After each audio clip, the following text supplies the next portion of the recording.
नमस्कार, आप देख रहे हैं ग्लोब न्यूज झारखंड। मैं नंदिता आपके साथ। आइए नजर डालते हैं आज के समाचारों पर।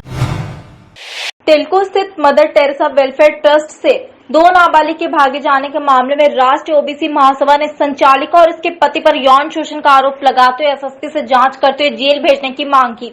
टेल्को थाना अंतर्गत पश्चिमी घोड़ाबांधा में मदर टेरेसा वेलफेयर ट्रस्ट का संचालन होता है, जहां पिछले दिनों बागबड़ और आदितपुर के रहने वाली 2 नाबालिग ट्रस्ट के परिसर से भाग गई थी, जिसे पुलिस ने बिरसा नगर से बरामद किया था। इस मामले में राष्ट्रीय ओबीसी महासभा ने ट्रस्ट के संचालक और उसके पति हरिपाल सिंह थापड़ पर ट्रस्ट में रहने वाले अनाथ बच्चों के साथ यौन शोषण करने का आरोप लगाया है, जिसको लेकर महासभा ने एसएसपी से भेंट कर नाबालिग के बयान पर संचालिका व उसके पति को अविलंब गिरफ्तार करने की मांग की। वैसे आपको बता दें कि बरामद हुई दोनों बच्चियों ने भी यौन शोषण होने की बात स्वीकार की है। बावजूद पुलिस नामजद के खिलाफ अब तक कार्रवाई नहीं की है। जो मदर टेरेसा ट्रस्ट जो चलता है, वेलफेयर ट्रस्ट चलता है, उसकी संचालिका और उनके पति हरपाल सिंह थापड़ कुछ लड़कियों के साथ वहाँ पर जो अनाथ बच्चियों के साथ गलत हरकत करते हैं, जिसमें से 2 बच्ची भागी है जो अभी वर्तमान में साक्षी महिला थाना में उपस्थित है, और उस बच्ची को डरा धमका करके बयान को भी वापस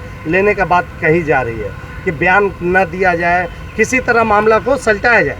मेरा इसमें विरोध यह है कि जब बच्ची विरोध की है और बच्ची कुछ भी आरोप लगाई है तो तत्काल उस व्यक्ति को जेल भेजा जाए, जिला प्रशासन के द्वारा और टेल्को थाना के द्वारा। जमशेदपुर के सीताराम डेरा स्थित पीपुल्स अकेडमी में बीती रात एक और चोरी की घटना घटित हुई। चोरों ने अकेडमी के लाइब्रेरी में रखे 1000 लीटर के वाटर टैंक, 6 पंखे और कई ट्यूबलाइटों की चोरी कर ली। वैसे से पूर्व भी इस स्कूल में चोरी की 2 घटनाएं घटित हो चुकी है। अब तक किसी भी मामले का खुलासा नहीं हुआ है। स्कूल के प्रिंसिपल ने सीताराम डेरा थाने में इसकी लिखित शिकायत दर्ज कराई है। उन्होंने बताया कि आज सुबह जब स्कूल पहुंचे तो लाइब्रेरी के गेट का ताला टूटा हुआ पाया। अंदर जांच करने पर कई सामान गायब मिले। उन्होंने बताया कि स्कूल में आए दिन असामाजिक तत्वों का जमावड़ा लगा रहता है, जिससे इस तरह की घटनाएं होती रहती है। फिलहाल सीताराम डेरा थाना पुलिस मामले की छानबीन में जुट गई है। जब आया तो ताला नहीं था उसमें लगा हुआ। अंदर जाने के बाद मैंने देखा कि जो रीडिंग रूम है, रीडिंग रूम का भी ताला टूटा हुआ है।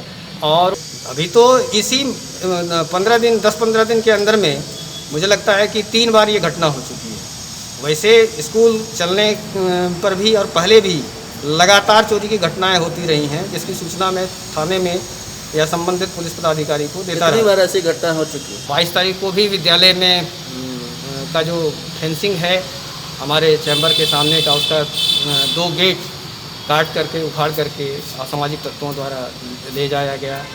यहाँ पर विद्यालय में असामाजिक तत्वों का, नशेड़ियों का अड्डा रहता है। ब्राउन शुगर से लेकर के पता नहीं और क्या क्या होता है। एक चीज बताइए कि इंडियन वेलफेयर सोसाइटी जिला स्वास्थ्य विभाग के संयुक्त तत्वाधान में इंडियन कम्युनिस्ट के सहयोग से लगातार वैश्विक महामारी के प्रति लोगों को जागरूक करने का प्रयास किया जा रहा है। इसी कड़ी में टाटानगर रेलवे स्टेशन के कर्मचारियों के बीच पंपलेट, मास्क, सैनिटाइजर का वितरण किया गया। लगातार इनके प्रयास से वैश्विक महामारी को ध्यान में रखते हुए शहर के विभिन्न क्षेत्रों में टीकाकरण के प्रति लोगों को जागरूक करने के उद्देश्य से जागरूकता रथ रवाना किया जा रहा है। साथ ही टाटानगर रेलवे स्टेशन में संक्रमण का खतरा ज्यादा था, इसके निदान के लिए कर्मचारियों के बीच पंपलेट, मास्क व सैनिटाइजर का वितरण किया गया। इस दौरान कर्मचारियों को जागरूक करने के उद्देश्य से इस तरह के सामाजिक दूरी का पालन करना है, टीकाकरण के क्या लाभ, इससे संबंधित क्या महत्वपूर्ण जानकारियों को साझा की गई, ताकि स्वयं सुरक्षित रहते हुए औरों का भी पूरी ध्यान रख सके। जैसे टाटानगर स्टेशन पर ये जागरूकता कुछ दिनों में चलते रहती है, लेकिन हमारा प्रयास है कि हम लोग इससे मिल करके यह स्टेशन, अपना स्टेशन जो है, ये मॉडल स्टेशन को हम लोग यानी कोविड से मुक्त रखें। यहाँ के अगर स्टाफ, जो सैनिटेशन स्टाफ हैं, जो कुली, रेलवे कुली हैं, ये जो अगर मुक्त रहेंगे तो हम लोग भी जो है सो चिंता मुक्त रहेंगे कि ये लोग जो है सो स्वस्थ रहें और अपने परिवार को स्वस्थ रख पाएँ। इसी उद्देश्य से आज यह कार्यक्रम माननीय ARM सर, विनोद सर के नेतृत्व में या सौजन्य से ये संपन्न हो पाया है। यास तूफान के बाद झारखंड में मौसम सामान्य है। जमशेदपुर में 22 मिलीलीटर बारिश रिकॉर्ड होने के साथ ही अन्य जिलों में मौसम सामान्य रहा और धूप खिली रही। तापमान में 4 से 5 डिग्री की बढ़ोतरी देखी गई। रांची मौसम विभाग ने बुलेटिन जारी करते हुए बताया कि 3 मई को मानसून केरल में स्थापित हुआ था, जिसके आगे बढ़ने की संभावना सामान्य चल रही है। संभवतः प्री मानसून की बारिश 13 मई को झारखंड में हो सकती है, क्योंकि मानसून के आगे की बढ़ने के साथ ही 11 मई को बंगाल की खाड़ी में निम्न दबाव का क्षेत्र बन रहा है, जिसके 2 दिन बाद झारखंड में मानसून की बारिश हो सकती है। मौसम वैज्ञानिक अभिषेक आनंद ने बताया कि इस वर्ष जून तक 14 मिलीमीटर बारिश पूरे झारखंड में रिकॉर्ड की गई, जबकि 22 मिलीमीटर में बारिश का रिकॉर्ड सामान्य रहता है। तापमान की बात करें तो झारखंड में अगले 2 दिनों के अंदर में 2 से 3 डिग्री के टेम्परेचर इंक्रीज होने की संभावना है, मैक्सिमम टेम्परेचर। उसके तत्पश्चात जैसे ही बारिश में थोड़ी बढ़ोतरी देखने को मिलेगी, जो टेम्परेचर है उसमें आपको गिरावट देखने को मिलेगी। अभी खास करके जो ह्यूमिडिटी है वो थोड़ी बढ़ी हुई है और मैक्सिमम और मिनिमम ह्यूमिडिटी के बीच का डिफरेंस कम है। इस चलते आपको झारखंड में अभी कुछ दिनों से उमस देखने को, ह्यूमिडिटी काफी देखने को मिल रही है।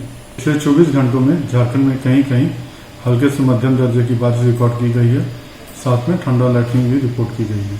और जो सबसे अधिक बारिश रिकॉर्ड की गई है वो 22.6 मिलीमीटर जमशेदपुर में रिकॉर्ड की गई है और जो सबसे अधिक अधिकतम तापमान रिकॉर्ड किया गया है वो 39.4 डिग्री सेल्सियस जमशेदपुर में रिकॉर्ड किया गया है। अब बात करते हैं अगले 5 दिनों के मौसम पूर्वानुमान की। तो आज 7 और 8 2 दिन झारखंड में कहीं कहीं हल्के से मध्यम दर्जे की बारिश रिकॉर्ड की जाएगी, खासकर दक्षिणी और मध्य भागों में। साथ में थंडरस्टॉर्म और लाइटनिंग के इवेंट्स देखने को मिलेंगे। 9 और 10 तारीख को झारखंड के दक्षिणी, मध्य और उत्तर पूर्वी भाग में कुछ स्थानों पर आपको हल्के से मध्यम दर्जे की बारिश देखने को मिलेगी और थंडरस्टॉर्म और लाइटनिंग के इवेंट्स देखने को मिलेंगे। और आपके 11 तारीख से जो बारिश है उसमें आपको बढ़ोतरी देखने को मिलेगी और झारखंड के कई स्थानों पे हल्के से मध्यम दर्जे की बारिश के साथ थंडरस्टॉर्म और लाइटनिंग के इवेंट्स देखने को मिलेंगे। अब बात करते हैं कि जो दक्षिण पूर्वी मानसून है जो केरला में ऑनसेट हुआ था 3 तारीख को, तो उसका प्रोग्रेस काफी अच्छा है और अगले कुछ दिनों में वो north bay of Bengal region में भी उसके पहुंचने की संभावना है। इसी संदर्भ में 11 तारीख के आसपास में एक निम्न दबाव का क्षेत्र, लो प्रेशर एरिया बनने की संभावना है, जिसके तत्पश्चात उसके अगले 2 दिनों के उपरांत में ये जो नॉर्थ बंगाल के पास के जो रीजन है, खासकर उड़ीसा, वेस्ट बंगाल, झारखंड, बिहार, उस तक पहुंचने की इसकी संभावना है। कोटका के ग्रामीण क्षेत्रों में वैक्सीनेशन की खराब स्थिति को देखते हुए लोगों में तरह तरह की भ्रांतियों को दूर करने के लिए झारखंड प्राथमिक शिक्षक संघ के प्रखंड अध्यक्ष श्यामल कुमार मंडल के नेतृत्व में शिक्षक संघ द्वारा कोटका के गांव-गांव में वैक्सीनेशन को लेकर जन जागरूकता अभियान चलाया गया। जिला सचिव दाखिन टुडू द्वारा हरी झंडी दिखाकर टीम को रवाना किया गया। वहीं शिक्षक संघ के द्वारा जरूरतमंदों के बीच मास्क का भी वितरण किया गया।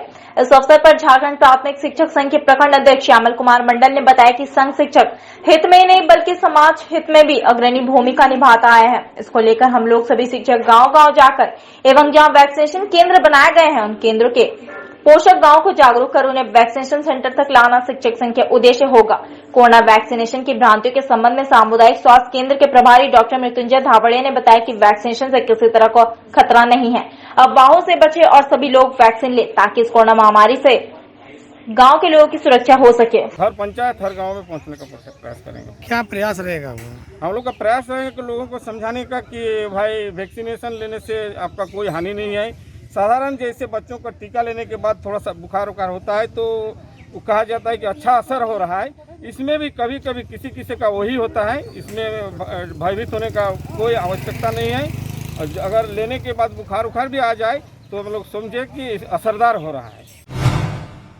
जमशेदपुर में कोरोना वायरस के संक्रमण के दूसरे लहर का असर कम होते ही जमशेदपुर पूर्वी के विधायक सरजू राय ने अपने विधानसभा क्षेत्र के विकास से संबंधित लगभग 30 लाख से भी अधिक की छोटी छोटी 1 दर्जन योजनाओं का सोमवार को शिलान्यास किया।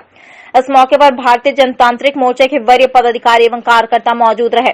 विधायक सरजू राय ने कहा उन्हें जब भी मौका मिलता है वे अपने विधायक निधि के फंड से अपने क्षेत्र के संबंधित योजनाओं की सौगात क्षेत्र की जनता को देते हैं।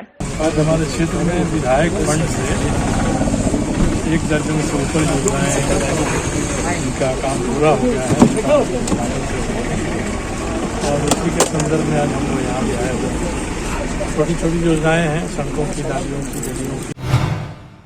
राज्य में वैक्सीनेशन को लेकर लाख जागरूकता कार्यक्रम चलाए जा रहे हों, बावजूद इसके ग्रामीण इलाकों में अभी भी टीके को लेकर जागरूकता का घोर अभाव है। राज्य में वैक्सीनेशन कार्यक्रम इन दिनों युद्ध स्तर पर जारी है, लेकिन ग्रामीण इलाकों में तस्वीरें कुछ अलग ही कहानी बयां करती है।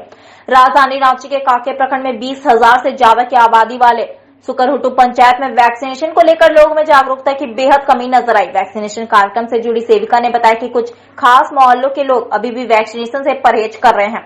गांव में 16 मार्च से चल रहे वैक्सीनेशन कार्यक्रम के 5 चरण पूरे हो चुके हैं। वहीं इस प्रश्न पर कांके वीडियो ने कहा कि रमजान में खाली पेट होने के कारण वैक्सीनेशन नहीं ले रहे थे। अब लोगों को जागरूक किया जा रहा है और मंदिर मस्जिदों से अनाउंसमेंट भी करवाया जा रहा है। वहीं वैक्सीनेशन ले चुके दिलशान मोहम्मद मंसूरी ने कहा कि वैक्सीनेशन लेने पर मौत होने जैसी अफवाहें ग्रामीण क्षेत्रों में फैली हुई है। के लिए देखिए, हम लोग हर टोला जाते हैं, एक एक परिवार से मिलते हैं और टीकाकरण के बारे में समझाते हैं। बहुत लोग तो समझ जाते हैं और समझ रहे हैं, टीकाकरण के लिए आ रहे हैं, लेकिन कुछ ऐसा टोला मोहल्ला है कि वहाँ के लोग नहीं समझते हैं। प्रचार की तो कमी नहीं है, हमको लगता है कि गांव में अनाउंसमेंट भी कराया गया और इससे पहले गाड़ी और ये लाउड स्पीकर के द्वारा भी अनाउंसमेंट किया गया था, लेकिन लोगों में इसके प्रति जागरूकता की कमी है और अफवाहें जो हैं बहुत ज़्यादा समाज में फैली हुई है। लेकिन हम लोग उन लोगों के बीच में जा रहे हैं, उनके साथ बैठक भी कर रहे हैं, उनको समझा भी रहे हैं और आ भी रहे हैं और वैक्सीन भी ले रहे हैं। लेकिन हाँ, उनकी जितनी आबादी है उतना जल्दी नहीं हो पा रहा है। हम लोग कोशिश कर रहे हैं कि प्रचार प्रसार भी कर रहे हैं और उन लोगों को समझा करके हम लोग मैक्सिमम 100% सिचुएटेड करके वैक्सीनेशन दिला रहे हैं हम लोग। कांग्रेस विधायक दीपिका पांडे सिंह की अखिल भारतीय कांग्रेस कमेटी के राष्ट्रीय सचिव और उत्तराखंड के प्रभारी नियुक्त होने पर रांची महानगर कांग्रेस कमेटी द्वारा अभिनंदन समारोह का आयोजन प्रदेश कांग्रेस भवन में आयोजित किया गया, जिसमें प्रदेश अध्यक्ष सह मंत्री रामेश्वर उरांव, स्वास्थ्य मंत्री बन्ना गुप्ता, सिमडेगा विधायक के साथ कांग्रेस कार्यकर्ता शामिल हुए। इस मौके पर प्रदेश अध्यक्ष सह मंत्री रामेश्वर उरांव ने कहा, पद के अनुसार जिम्मेवारी दी जाती है और काम भी करती है। साथ ही उत्तराखंड की स्थिति अच्छी है, थोड़ा मेहनत करना होगा। प्रभारी और सह प्रभारी को सभी लोग मिलकर मेहनत करेंगे। उत्तराखंड में तो उम्मीद करते कि इस बार उत्तराखंड में कांग्रेस आएगा। वहीं स्वास्थ्य मंत्री बन्ना गुप्ता ने कहा कि आदरणीय राष्ट्रीय अध्यक्ष सोनिया गांधी को धन्यवाद देते कि उन्होंने झारखंड को सम्मानित करने का काम लिया और हम सारे लोग मेहनत करेंगे और उत्तराखंड में जाएंगे और उत्तराखंड को सह प्रभारी बनाया गया है और हम सभी का दायित्व बनता है कि उत्तराखंड जाए और कांग्रेस का परचम लहराएंगे। सरकार बनाने के लिए पूरा मेहनत करेंगे। मुझे लगता है कि बहुत भरोसा पार्टी ने मुझ पर यह दायित्व देकर के किया है। मैं जब भी जो जिम्मेदारी मिली है उसको पूरी तरह से निभाने का पूरी ईमानदारी से, निष्ठा से, पारदर्शिता से करती रही हूँ और इस जिम्मेदारी को भी मैं पूरी निष्ठा से करूँगी। उत्तराखंड में कांग्रेस के जो कार्यकर्ता हैं, लीडर हैं और जो जनमानस है वो बहुत मजबूत है और जनता यह चाहती है कि कांग्रेस वापस वहाँ राज्य की सत्ता को संभाले। झारखंड के पूर्व मुख्यमंत्री रघुवर दास, एडीजी अनुराग गुप्ता और पूर्व मुख्यमंत्री रघुवर दास के प्रेस सलाहकार अजय कुमार से जुड़े हॉर्स ट्रेडिंग मामले की जांच अधिकारी द्वारा अदालत में दायर पीसी एक्ट जोड़ने के मामले पर सुनवाई के पश्चात रांची सिविल कोर्ट ने अपना फैसला 10 जून तक के लिए सुरक्षित रख लिया है। मामले में सुनवाई के दौरान राज्य सरकार की ओर से अपर लोक अभियोजक श्रद्धा जय टोपनो ने अपना पक्ष रखा। अगली सुनवाई के लिए 10 जून की तिथि निर्धारित की गई है। 2 जून को दायर अर्जी पर प्रथम श्रेणी के न्यायिक दंड अधिकारी अनुज कुमार की अदालत ने संज्ञान लिया है। अदालत ने पिछले सुनवाई के फैसले सुरक्षित रख लिया था। अदालत ने इसके लिए आज तारीख निर्धारित की थी, लेकिन अदालत एक बार फिर मामले में फैसला सुरक्षित रख लिए हैं। सूबे के पूर्व मुख्यमंत्री रघुवर दास को भी राज्यसभा चुनाव 2016 से जुड़े हॉर्स ट्रेडिंग मुकदमे में ट्रायल फेस करना पड़ सकता है। मामले के जांच अधिकारी ने मामले में पीसी एक्ट की धारा को जोड़ने की अर्जी अदालत में दी है। उस अर्जी में प्राथमिकी आरोपी पूर्व एडीजी अनुराग गुप्ता और पूर्व सीएम के तत्कालीन प्रेस सलाहकार अजय कुमार का नाम है। साथ में अप्राथमिकी आरोपी के रूप में रघुवर दास को नामजद किया है। इससे स्पष्ट हो रहा है कि मामले में पीसी एक्ट के साथ रघुवर दास का नाम भी केस में जुड़ जाएगा। जैसे ही मामले में पीसी एक्ट जुड़ेगा, मामले के आरोपियों को मुश्किलें बढ़ जाएगी। पीसी एक्ट लगते ही आरोपियों को निचली अदालत से राहत मिलने की उम्मीद खत्म हो जाती है। ये अनुसंधान, मुझे लगता है कि अनुसंधान के क्रम में प्रोसिक्यूशन को लगा होगा और उन्होंने ये बात देखा होगा कि इसमें पब्लिक सर्वेंट का भी कोई इन्वॉल्वमेंट है, तो इन्होंने पीसी एक्ट के तहत माने इस मुकदमा को चलाने के लिए कुछ सेक्शंस जोड़ने के लिए एक आवेदन दिया, जिसकी सुनवाई पूरी शायद पिछले तिथि में हो गई थी और आज निर्धारित किया गया था उसमें आदेश पारित करने का कि जो आवेदन दिया गया है प्रोसिक्यूशन की तरफ से कि इसमें पीसी एक्ट जोड़ा जाए कि नहीं जोड़ा जाए, उस पर आज आदेश पारित होना था। लेकिन जैसी जानकारी अभी हुई है कि आज फिर कोई नई बातें संज्ञान में कोर्ट के आई है, तो जब कोई बात नई संज्ञान में आएगी तो उसको भी कोर्ट को एनालिसिस तो करना ही पड़ेगा, वो देखेंगे और देखने के उपरांत ही कोई आदेश पारित कर सकते हैं। इसीलिए मुझे लगता है कि कोर्ट ने इस बात को आज जो है जो आदेश देना था, इसकी तिथि आगे बढ़ाते हुए इसको आगे कर दिया है, जिससे कि ये मालूम हो पाए कि ये में जो पीसी एक्ट से संबंधित जो आवेदन दिया गया था उसको जोड़ा जाए कि नहीं जोड़ा जाए।